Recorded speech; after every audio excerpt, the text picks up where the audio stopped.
Hi friends, welcome back to my channel. ಎಲ್ಲರೂ ಹೇಗಿದ್ದೀರಾ? ಚೆನ್ನಾಗಿದ್ದೀರಲ್ಲ ಫ್ರೆಂಡ್ಸ್? ನಾನು ಚೆನ್ನಾಗಿದ್ದೀನಿ. ಇವತ್ತಿನ ವೀಡಿಯೋದಲ್ಲಿ ನಾನು ಜಾಮೂನ್ ರೆಸಿಪಿನ ನಿಮ್ಮ ಜೊತೆ ನಾನು ಶೇರ್ ಮಾಡ್ಕೋತೀನಿ ಫ್ರೆಂಡ್ಸ್. ನಾನು ಮನೇಲಿ ಯಾವ ರೀತಿ ಜಾಮೂನ್ ಮಾಡ್ತೀನಿ ಅದು ನಿಮ್ಮ ಜೊತೆ ನಾನು ಶೇರ್ ಮಾಡ್ಕೋತೀನಿ. ಸೊ ಇದು ನನ್ನ ಮಗಳಿಗೋಸ್ಕರ ಮಾಡ್ತಾ ಇರೋ ಜಾಮೂನು ಫ್ರೆಂಡ್ಸ್. ನನ್ನ ಮಗಳಿಗೆ ಜಾಮೂನ್ ಅಂದರೆ ತುಂಬ ಇಷ್ಟ. ಸೊ ಅದಕ್ಕೋಸ್ಕರ ಜಾಮೂನ್ ಮಾಡ್ತಾಯಿದ್ದೀನಿ. ಬರ್ತೀನಿ ಅಂತ ಹೇಳಿದ್ಲು. ಸೊ ಅದಕ್ಕೆ ನಾನು ಶನಿವಾರ ನೈಟು ಜಾಮೂನ್ ಮಾಡಿ ಎತ್ತಿಡ್ತಾ ಇದ್ದೀನಿ ಫ್ರೆಂಡ್ಸ್. ಫ್ರಿಜ್ಜಲ್ಲಿಟ್ಟರೆ ತುಂಬ ಚೆನ್ನಾಗಿರುತ್ತೆ. ಬೆಳಗ್ಗೆಗೆ ಅದನ್ನ ತಿನ್ನುವಾಗ ತುಂಬ ಚೆನ್ನಾಗಿರುತ್ತೆ. ಅಂದರೆ ಎಲ್ಲ ಜಾಮೂನ್ ಒಳಗಡೆ ಪಾಕ ಎಲ್ಲ ಚೆನ್ನಾಗಿ ಹೊಂದ್ಕೊಂಡು ತುಂಬ ಟೇಸ್ಟಿಯಾಗಿರುತ್ತೆ ಫ್ರೆಂಡ್ಸ್. ನಾನಿಲ್ಲಿ ಅದು ಜಾಮೂನು ರೆಡಿ ಮಿಕ್ಸ್ ಪೌಡರ್ನ ಇಲ್ಲಿ ಯೂಸ್ ಮಾಡ್ತಾಯಿದ್ದೀನಿ.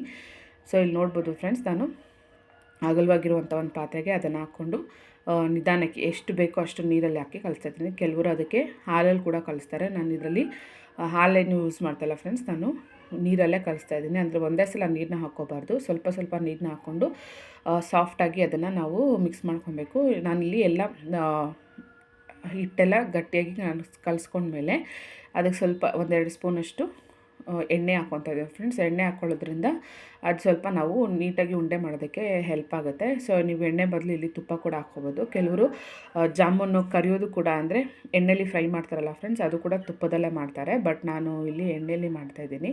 ನೋಡ್ಬೋದು ಫ್ರೆಂಡ್ಸ್, ಈ ರೀತಿ ಎಲ್ಲ ನಾನು ರೌಂಡಾಗಿ ಇದು ಮಾಡಿದ್ದೀನಿ. ಸ್ವಲ್ಪ ನಾನು ದೊಡ್ಡದಾಗಿಯೇ ಮಾಡಿದ್ದೀನಿ.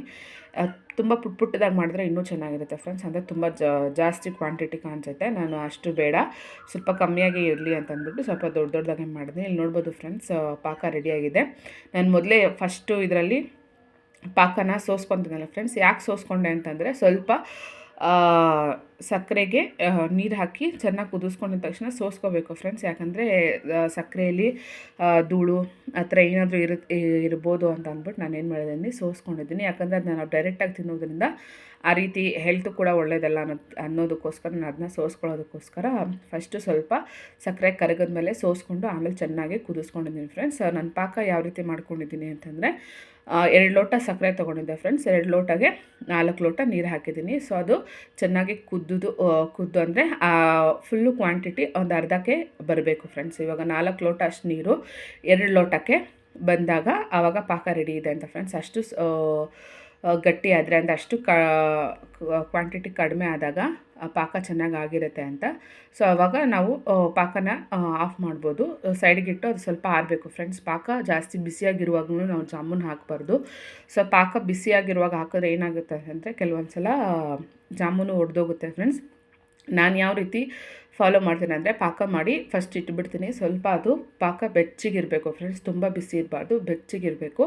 ಸೊ ಆವಾಗ ನಾವು ಈ ಕರೆದಿರುವಂತಹ ಜಾಮೂನ ಅದರೆಲ್ಲ ಹಾಕ್ಕೊಂಡಾಗ ಸೊ ತುಂಬ ಚೆನ್ನಾಗಿ ಸಾಫ್ಟಾಗಿ, ಅಂದರೆ ರಸ ಕೂಡ ಚೆನ್ನಾಗಿ ಅದು ಜಾಮೂನು ಹೀರ್ಕೊಳ್ಳುತ್ತೆ ಫ್ರೆಂಡ್ಸ್. ಆವಾಗ ತುಂಬ ಸಾಫ್ಟಾಗಿರುತ್ತೆ. ಇಲ್ಲಿ ನಾನು ತೋರಿಸ್ತೀನಿ ನನ್ನ ಜಾಮೂನ್ ಮಾಡಿರೋದು ಎಷ್ಟು ಸಾಫ್ಟಾಗಿ ಆಗಿದೆ ಅಂತ. ಇಲ್ಲಿ ನೋಡ್ಬೋದು ಪಾಕ ತುಂಬ ಬೆಚ್ಚಗಿದೆ. ಮತ್ತು ನಾನು ಕರೆದಿದ ತಕ್ಷಣವೇ ಅದನ್ನು ಅದ್ರ ಜೊತೆ ಹಾಕ್ತಾಯಿಲ್ಲ. ಸೊ ಈ ಕರೆದಿರೋ ಜಾಮೂನು ಕೂಡ ಸ್ವಲ್ಪ ಹೊತ್ತು ತಣ್ಣಗಾಗಕ್ಕೆ ಬಿಡಬೇಕು ಫ್ರೆಂಡ್ಸ್. ಇದು ಬಿಸಿ ಇರಬಾರ್ದು, ಪಾಕನೂ ಬಿಸಿ ಇರಬಾರ್ದು. ಎರಡು ಬೆಚ್ಚಗಿದ್ದಾಗ ಮಾತ್ರ ಜಾಮೂನು ಸರಿಯಾಗಿ ಹೊಂದ್ಕೊಂಡು ತುಂಬ ಟೇಸ್ಟಿಯಾಗಿ ಮತ್ತು ಸಾಫ್ಟಾಗಿರುತ್ತೆ ಫ್ರೆಂಡ್ಸ್. ಇಲ್ಲಿ ನೋಡ್ಬೋದು, ನಾನು ಇನ್ನೊಂದು ಟ್ರಿಪ್ಪು ಕರಿತಾ ಇದ್ದೀನಿ ಫ್ರೆಂಡ್ಸ್. ಇದು 2 ಟ್ರಿಪ್ ಆಗಿತ್ತು, ಅದನ್ನು ಹಾಕಿದ್ದೀನಿ. ಇಲ್ಲಿ ತೋರಿಸ್ತಾ ಇದ್ದೀನಿ, ನೋಡ್ಬೋದು ಫ್ರೆಂಡ್ಸ್ ಎಷ್ಟು ಸಾಫ್ಟಾಗಿ ಆಗಿದೆ ಅಂತ. ನನ್ನ ವೀಡಿಯೋ ನಿಮಗೆ ಇಷ್ಟ ಆದರೆ ಪ್ಲೀಸ್ ನನ್ನ ವೀಡಿಯೋನ ಲೈಕ್ ಮಾಡಿ, ಶೇರ್ ಮಾಡಿ ಮತ್ತು ಕಮೆಂಟ್ ಮಾಡಿ ಅಂತ ಕೇಳ್ಕೊತ ಪ್ಲೀಸ್ ತಪ್ಪದೆ ಸಬ್ಸ್ಕ್ರೈಬ್ ಮಾಡ್ಕೊಳ್ಳಿ friends. Thank you so much for